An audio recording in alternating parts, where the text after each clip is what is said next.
Esa es una muy buena pregunta.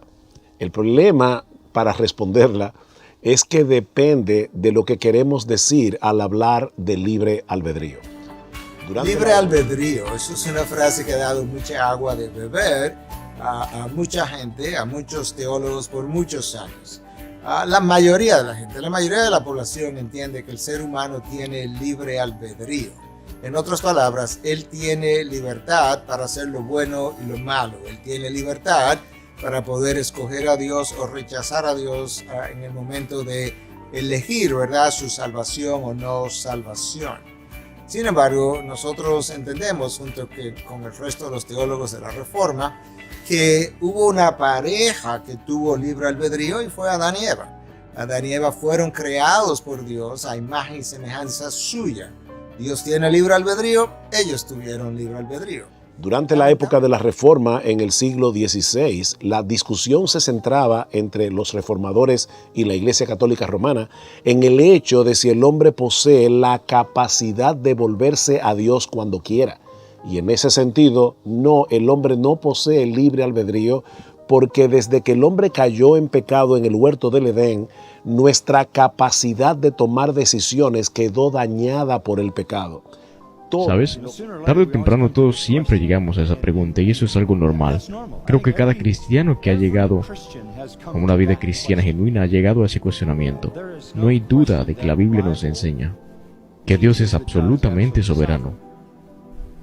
No hay duda que Dios escoge a quién será salvo y los escogió y anotó sus nombres desde antes de la fundación del mundo.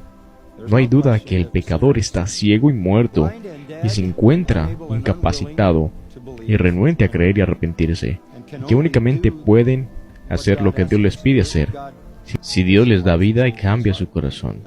Eso es lo que la Biblia enseña. La Biblia también enseña que el pecador es responsable, y que si perece, perece por su propio corazón endurecido, rebelde e incrédulo. Jesús aún dice: ustedes van a morir en sus pecados porque no creen en mí. Y Jesucristo llora al respecto de la ciudad de Jerusalén, ¿cierto? Cuánto quise reunirlos, pero no quisieron. Así que por un lado, la Biblia muestra la soberanía de Dios en la salvación en cada punto. Y por otro lado, la responsabilidad del pecado en cada punto. O sea, cuando Martín Lutero, Calvino se opusieron a la idea del libre albedrío, a lo que ellos estaban oponiendo era a la supuesta capacidad que hombres como Erasmo de Rotterdam le atribuían a la capacidad natural del hombre de escoger a Dios, y evidentemente por la clara enseñanza de las Escrituras, ellos se opusieron tajantemente a ese concepto del libre albedrío. O sea, el Señor Jesucristo dice claramente que nadie puede venir a Él a menos que el Padre que le envió no le trajera. Si nosotros partimos de la premisa de que el hombre está muerto en sus delitos y pecados, es obvio que el hombre no tiene la capacidad natural de escoger a Dios, a menos que Dios haga una obra de regeneración en su corazón. Desde una perspectiva cristiana, el ser humano en su caída no se ve como estando en un estado de neutralidad con respecto a las cosas de Dios. Él tiene un prejuicio. Él tiene un sesgo, él tiene una inclinación, y su inclinación es hacia la maldad y lejos de las cosas de Dios. Al momento de pecar, adquirieron una naturaleza pecadora. Esa naturaleza pecadora, entonces, esclavizó su voluntad. La esclavizó de tal manera que el hombre caído que no conoce a Cristo, en esencia, sus opciones son pecar o pecar. Su naturaleza carnal pecadora lo inclina continuamente en la dirección de su pecado. Dice que la libertad o el libre albedrío es la elección de la mente. Ahora, lo que dice es que aunque él distingue entre la mente y la voluntad, está diciendo que los dos están relacionados de forma inseparable. No hacemos elecciones morales sin que la mente apruebe la dirección de nuestra elección. Esa es una de las dimensiones que está muy relacionada con el concepto bíblico de conciencia. De modo que la voluntad no es algo que actúa de forma independiente de la mente, sino que actúa en conjunción con la mente. Cualquier cosa que la mente considere como deseable es lo que la voluntad está inclinada a elegir.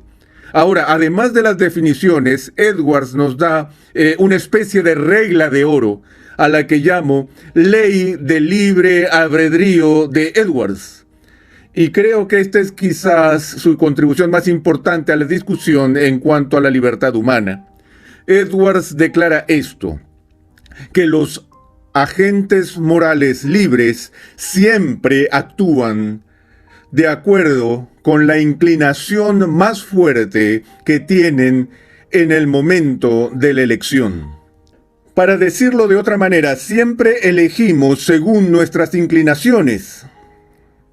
Y siempre elegimos según nuestra inclinación más fuerte en un momento dado. Déjenme decirlo de forma simple. Cada vez que pecas, lo que esa acción indica es que al momento de pecar, tu deseo de cometer el pecado es mayor en ese momento que tu deseo de obedecer a Cristo.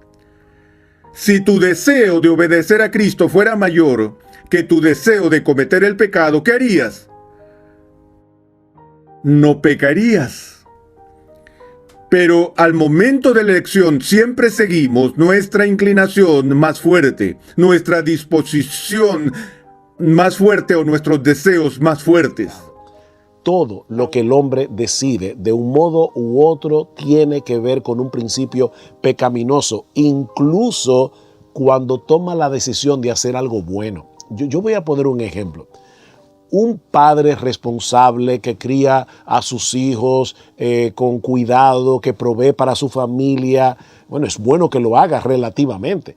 Pero si ese hombre no hace todo lo que hace para la gloria de Dios, buscando la fama de Dios, sino para su propia gloria, él está haciendo algo bueno por una mala motivación y por lo tanto lo que está haciendo es pecaminoso. El hombre no tiene la capacidad de volverse a Dios cuando quiera, a menos que Dios haga una obra en su corazón por el poder del Espíritu Santo. Si estamos hablando del libre albedrío en el sentido de tener capacidad de volverme a Dios cuando yo quiera, la respuesta es no, el hombre no tiene esa capacidad. Sin embargo, la expresión libre albedrío también se usaba, sobre todo en el siglo XVII, para hablar de la responsabilidad moral que el hombre tiene de sus propias decisiones. En ese sentido, el hombre sí posee libre albedrío, porque cuando yo actúo, yo decido lo que yo quiero hacer. Es decir, yo no estoy actuando porque me están forzando a tomar esa decisión, yo no estoy actuando porque soy un robot o porque soy un títere que está siendo manipulado, ya sea por Dios o por el diablo. El hombre tiene la capacidad de tomar sus propias decisiones y en ese sentido el hombre sí tiene libre albedrío. Sin embargo, así que tienes que creer en ambas posturas. El hecho de que ellas sean aparentemente paradójicas no cambia el hecho de que tú debes creer en ellas.